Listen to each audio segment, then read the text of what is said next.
Hello everyone. Alam nyo ba na ang Department of Environment and Natural Resources or DENR ang responsible para ma-implement ang Republic Act 9275. The DENR is responsible for the implementation, even enforcement of the Clean Water Act. At sa kanyang power, function, duties ay ang pag-review, sabi dito, review and set effluent standards every 5 years from the effectivity of the Philippine Clean Water Act or sooner as determined by the DENR. Kaya po ang DNR meron pong nirelease na tinatawag natin na General Effluent Standard. At doon po sa particular issuance ang DENR Administrative Order 2016-08, mas kilala sa Water Quality Guidelines and General Effluent Standard. Sa Table 9, makikita natin doon ang mga effluent standard set by DENR. Bago ang Dow 2016-08, meron pa namang mga nauna ng mga standard for our effluent. Gaya nga nung nakasulat sa Dow 1990-35 na yan po yung old regulation. So pagpasok ng paglabas ng Dow 2016-08, nagkaroon na ng mga bagong standard. So yung standard na sinusunod ngayon pagdating sa quality ng effluent ay ito ng Dow 2016-08. So for example, pag titingnan natin yung table 9 ng Dow 2016-08, particularly effluent standard, meron pong mga nakaset po dyan ng mga values, standard values per type of parameter. At since common sa atin ng mga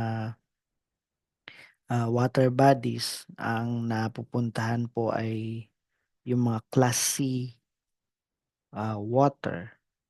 Hindi naman lahat pero very common. Minsan malapit kasi tayo sa mga ilog bago naman makarating sa dagat.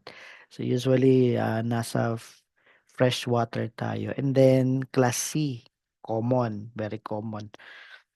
So, ang kadalasang titingnan mo, ano ba ang classification ng water body at yun ang pagbabasehan mo kung ano namang standard ang nakaset. So, halimbawa, merong isang ilog na malapit sa atin at doon tayo nagdi-discharge ng treated water, tinatawag natin na effluent. Kung anong classification yon, for example, Class C water, doon ka ngayon titingin sa table 9 under column C. Yan yung fresh water. Kapag may S, like SC, ibig sabihin saline water. Yan yung mga marine water. So, ang table 9, meron dito mga iba't ibang parameters like ammonia, BOD, boron, chloride, COD, color, cyanide, fluoride, nitrate, pH, phosphate, selenium, sulfate, surfactants, temperature, total suspended solid at marami pang iba. Meron siyang mga standard values at yan yung set standard. So kung pagbabasihan mo yung old regulation, for example sa BOD, meron tayo ditong makikita na ang regulation or standard is 50 base sa old regulation. Pagdating naman sa new regulation, Dow 2016-08, ang BOD ay 50. Same goes with COD, 100. milligram per liter sa old regulation, sa new regulation ay 100 milligram per liter pa din. Sa TSS ay 70 milligram per liter sa old regulation, and then sa new regulation ay 100. At wala namang pagbabago sa oil in grease, color, and total coliform. Pare-parehas pa rin sa mga kanilang mga standard values. Pero yung dating walang standard gaya ng fecal coliform, ammonia, nitrate, phosphate, may mga bago na. For fecal coliform is 400 base sa Dow 2016-08, 400 mpn per 100 ml. Sa ammonia, 0.5 milligram per liter. Sa nitrate, 14. Sa phosphate, 1 milligram per liter. At sa surfactants, from 7 naging 15. So yung mga standard values na yan, nakaset na yan, at kailangan po yung i-observe ng mga owner, operators ng mga treatment facilities. And especially for those who have actual wastewater discharges sa ating mga water bodies, to protect our water bodies, to make sure na malinis yung tinatapon, it must comply with the standards set by DENR. So we have no choice but to comply with the standard, dahil pag lumagpas ka doon, by virtue of Philippine Clean Water Act of 2004, magkakaroon ng fine, penalties, at yan na yung pwedeng makaharap po kapagka bumabagsak na sa standard. So halimbawa, ang standard for BOD ay 50, tapos ang iyong wastewater nung kinuhanan ng sample, dahil nagdi-discharge tayo, ay bagsak doon sa 50 milligram per liter, lagpas kumbaga. Like for example, naging 60 milligram per liter. Merong violation ng Clean Water Act. Sa exceedances ay hindi pwedeng walang fine. Now, dito sa ating table 9, iba't iba pong mga parameters makikita. Iba't iba pong um, classification ng tubig na may nakaset na standard, at hindi na pwede pong babaliwalain. At sometimes may makikita ka ditong NDA ng mga value. Halimbawa sa Class AA and then Class SA. Ang nakalagay ay NDA, means no discharge allowed. Kasi ano po ba yung mga class ng tubig na yan? Halimbawa, Class AA. These are sources of water supply. Mga pwedeng inumin natin ito, tapos hindi pwedeng kahit kunting um, concentration ay, or kahit kunting amount no, ay magdi-discharge ka dyan. Dahil kawawa naman yung gumagamit itong tubig na to. Ang Laguna Lake Development Authority is one um, authority sa Laguna de Bay region, at kahit sila yung may administration sa Laguna de Bay region, kailangan pa din nilang i-adapt ang water quality guidelines and general effluent standard. So kahit tayo ay nasa jurisdiction ng LLDA, i-observe pa din natin ang general effluent standards set by DENR. So may mga chances na hindi tayo pwedeng mag-discharge, no discharge allowed.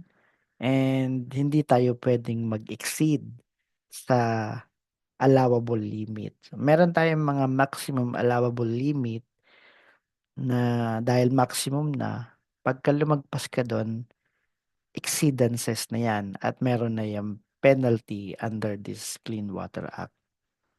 So, kailangan natin i-observe ang ating mga discharges sa kanyang quality. Make sure talagang gumagana ang ating mga wastewater treatment system. So, pagdating po diyan, we can say na kapag may discharges, meron tayong tubig na nanggagaling sa ating mga, septic tank o galing sa ating mga treatment plant. 'Pag 'yan ay dinischarge mo na sa ating water body, so kailangan na po 'yan ng effluent testing. At ang pagte-test ay hindi naman, ah, tayo ang magte-test, kailangan yung mga EMB accredited laboratory.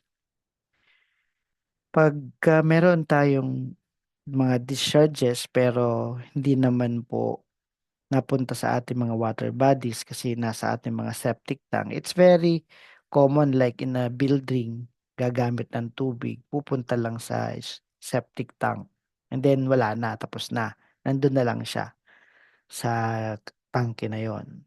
Sa iba't iba pang mga storage tanks like oil and water separator, kung may discharge man tayo pero it ended up diyan sa mga tangke tapos wala na. Hindi naman required ng effluent testing, pero since water occupies a space, kailangan mong magpa-siphoning, kailangan mong magkaroon ng dislodging activity through DOH recognized service provider. Kaya hindi naman nga tayo required ng testing dahil walang actual wastewater discharge to the environment, pero we need to manage our wastewater. Ano yon?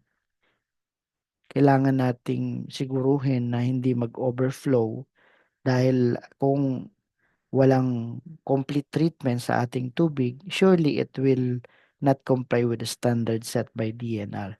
So, kailangan magpa-siphoning, magpa-dislodging at doon na sa nag-dislodge or nag-siphon ng wastewater ang proper treatment. So, kailangan lang natin ng certificate of treatment issued by the uh, service provider. So, as a PCO, you need to check your discharge permit conditions kung kailangan mo ng testing or kailangan mo ng holing or siphoning. Dahil common na specify naman po yan. If those items are not specified, yung kailangan ng testing o kailangan ng holing, yun na yung signal natin kapag meron tayong actual discharge to the environment, to the nearest water body.